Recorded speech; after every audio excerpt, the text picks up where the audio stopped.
Heya Cryptozens, it's 10 p.m. Pacific time. My name is Nikodemus, and welcome back to the Crypto Overnighter, where we take a nightly look at the crypto, NFT, and metaverse space. And keep in mind, nothing in this show should ever be considered financial advice. Here we are at the top of the week. It's Sunday, January 29th, 2023. Let's get started. Ex-employees of FTX donated the most allowed by law to George Santos. Now, Santos recently won a seat in Congress in 2022. The top 3 employees made the donations during the summer of 2022, as reported by SFGate. Ryan Salame is one of those ex-employees of FTX. He's a big political donor, and he gave money to candidates from both political parties in 2022. However, Claire Watanabe and Ramnik Arora only donated to a few politicians, including George Santos. They also donated to Michelle Bond and Carrick Flynn, who were both unsuccessful candidates for the House. Michelle Bond is Ryan's girlfriend and a strong supporter of crypto, so I can see why they were backing her. Carrick Flynn was favored by the founder of FTX, Sam Bankman-Fried. Now, Sam was known for his effective altruism movement, but was recently arrested for various crimes, including fraud and money laundering. Not terribly altruistic of him. He is also accused of using customer funds for political purposes. Claire Watanabe donated to 2 candidates in 2022, one of them being Caroline Leavitt, a failed Republican candidate who was against regulation and had ties to the former Trump administration. Now, it's not clear why Claire Watanabe and Ramnik Arora donated the maximum to George Santos, who did not focus on crypto, effective altruism, or regulation during his campaign. In fact, Santos only really became known after many of his claims during his campaign were found to be false. Santos claimed to have attended NYU for his MBA, but records show otherwise. He also said that he worked at Goldman Sachs and Citigroup, but both companies deny having heard of him. Santos lied about his grandparents' Holocaust escape and his mother's death on 9/11. His grandparents were from Brazil, not Europe, and his mother wasn't even in the U.S. on 9/11. He later explained to the New York Post that he meant to say he was Jew-ish, not Jewish. Santos presented himself as a wealthy entrepreneur during his campaign, but his background and wealth are uncertain. He claimed to have made $3.5 to $11 million in the last 2 years, but worked at Harbor City Capital, which was charged by the SEC for running a Ponzi scheme. The source of hundreds of thousands of dollars used in his campaign is unknown, but some of those funds came from top FTX executives. Santos has not yet resigned from Congress, despite calls to do so from local Republicans. Despite his crucial role in the Republicans' thin House majority, national House leaders have not yet called for his resignation. SEC Chair Gary Gensler and Commissioner Caroline Crenshaw talked about spotting crypto scams in a recent Twitter Spaces chat with the U.S. Army, which is just a weird thing to say. They said it's not as difficult as it may seem and shared some tips on how to identify fraudulent crypto projects. Gensler advised to be cautious with crypto projects that seem to be too good to be true, as they often are. He listed 3 signs to watch for to avoid scams: lack of clear information on how the project works, non-compliance with regulations, and an inability to explain what the project is about. And he's right as far as that goes. Trust no hype. You have got to be checking those white papers. Now, Gensler warned against high return offers and complicated or rushed crypto projects that take advantage of FOMO. He also repeated his view that many cryptocurrencies may be unregistered securities.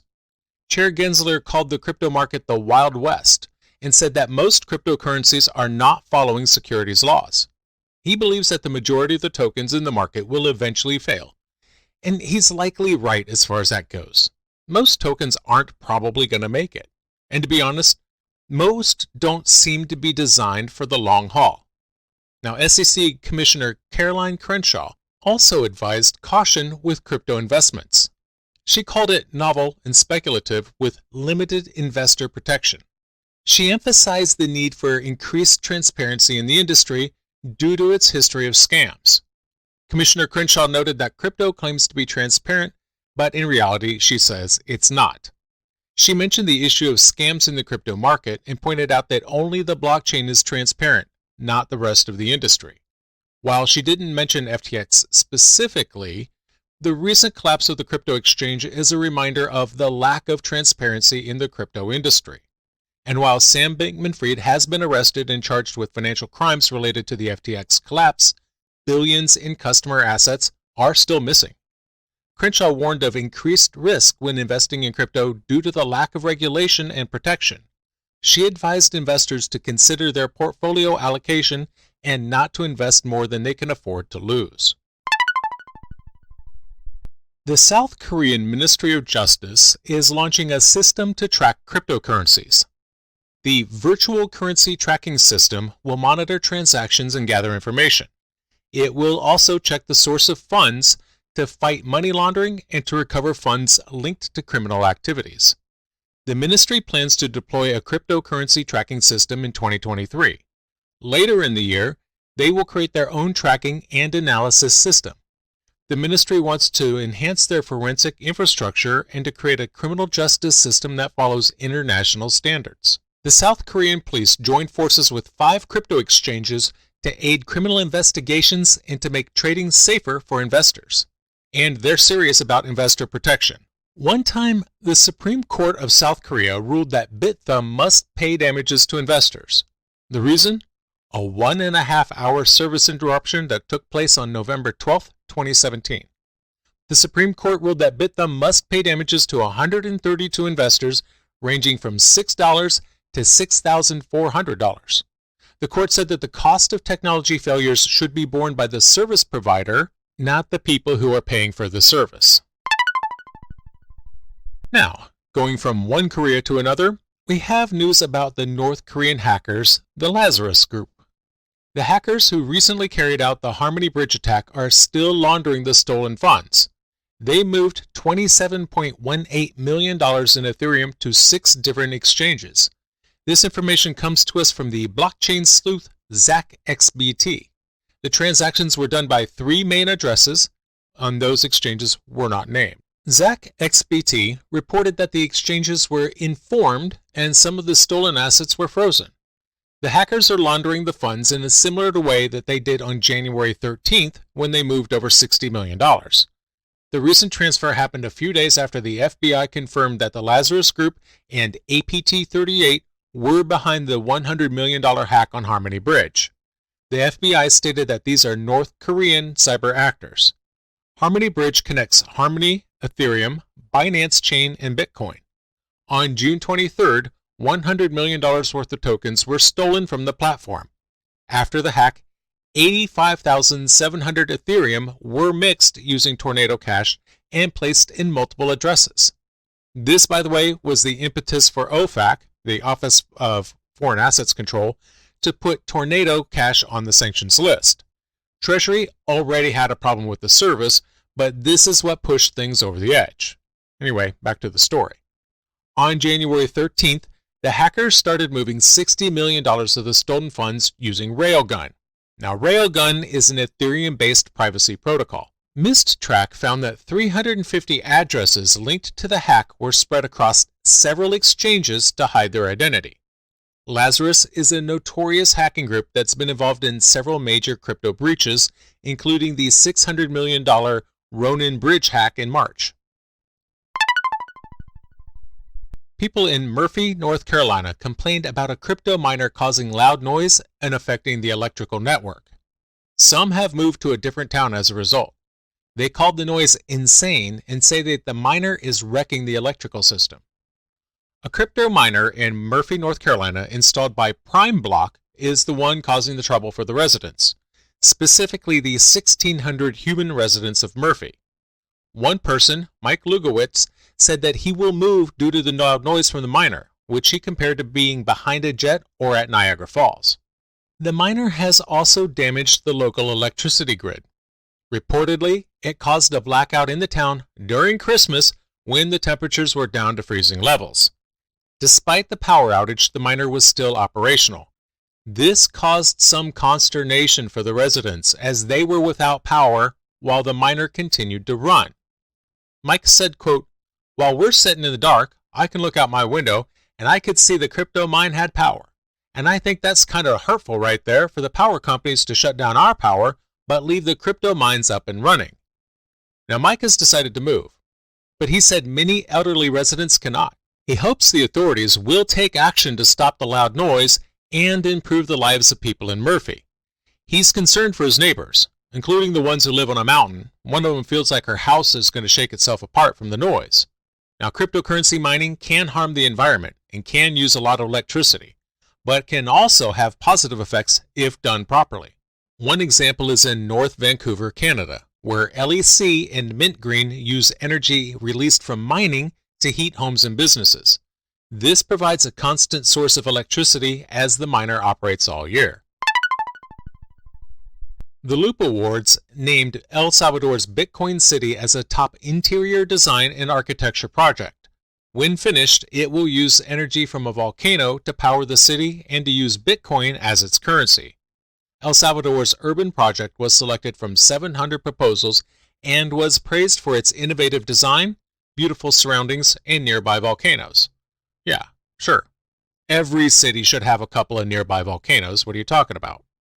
Mexican architect Fernando Romero designed Bitcoin City, and as mentioned, it will be located near two large volcanoes, Chocanga and Tecapa.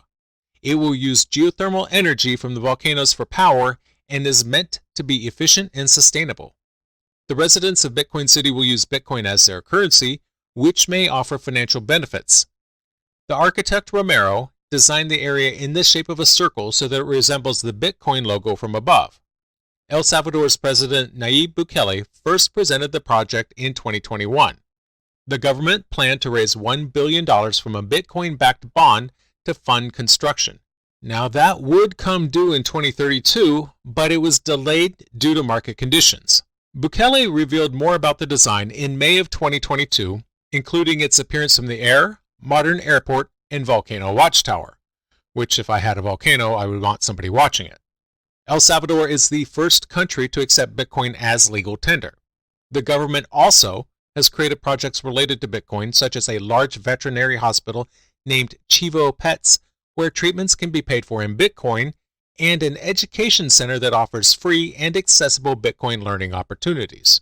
The government currently holds approximately $54 million worth of Bitcoin, but could be buying more, as Bukele announced a plan to buy 1 Bitcoin per day.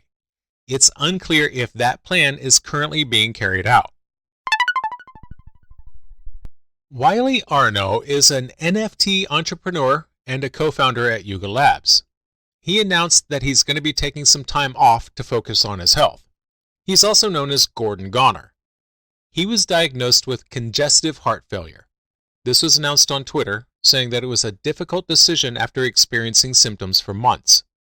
Arno said that his symptoms are mild but have gotten worse, so he must focus on his health. He did not specify when he will return to work. However, he did say that he's going to stay on as a board member and advisor. This is not the first time Arno has had to take time off for health reasons. He had a chronic illness in his 20s that affected his career. After recovery, he co-founded Yuga Labs and tried to make up for the lost time by working excessively. But now it seems like he better realizes the importance of a good work-life balance. He said, quote, "When I recovered and we started Yuga, I didn't want to waste a second chance at life. I pushed myself way past my limits. I worked 12 hours a day, nearly every day. I should have taken the advice from everyone around me and sought balance." Arno's goal is to receive medical treatment and to recover. He also looks forward to working with Yuga Labs' new CEO, Daniel Alegre, a former executive at Activision Blizzard. Arno will be a strategic advisor, but his role is not specified. He previously proposed a new model for NFT creator royalties. He co-founded Yuga Labs in 2021 with Greg Solano. Yuga Labs most notably created the Bored Ape Yacht Club. And we do wish him the best. And that's going to do it for us tonight. I want to thank you, my listeners, because when you stop listening, I will stop talking. If you enjoyed tonight's show, please like, subscribe, leave a rating, anything to help other people find their way here. And we'll see you tomorrow night.